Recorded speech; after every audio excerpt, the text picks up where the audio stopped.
దేవునికి పరిచర్య చెయ్యాలి అని అంటే ప్రధానమైన అర్హత దేవుని లేఖనం ఏం సెలవిస్తున్నది అంటే మొదటి పేతురు పత్రిక 1వ అధ్యాయం 16వ వచనంలో నేను పరిశుద్ధుడై ఉన్నాను గనుక మీరును పరిశుద్ధులై ఉండుడని వ్రాయబడి ఉన్నది.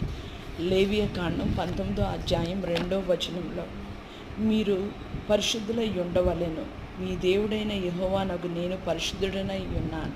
అంటే దేవుని పరిచర్య చేసే పరిచారకుడికి దేవుడు ఏం ఆశపడుతున్నాడంటే పరిశుద్ధతతో ఆయన సన్నిధిలో ఆయనకు పరిచర్య చేయాలని దేవుడు ఆశపడుతున్నాడు. ఆమోసు గ్రంథం 3వ అధ్యాయం 3వ వచనంలో సమ్మతింపకుండా ఇద్దరు నడుతురా అని దేవుని లేఖనం సెలవు. అంటే ఆయన పరిచర్య చేయాలనుకుంటున్న మనం ఆయనతో ఏకీవించి పరిశుద్ధతలో వెలుగులో ఆయన పరిచర్య చేయాలని దేవుని ఆశ.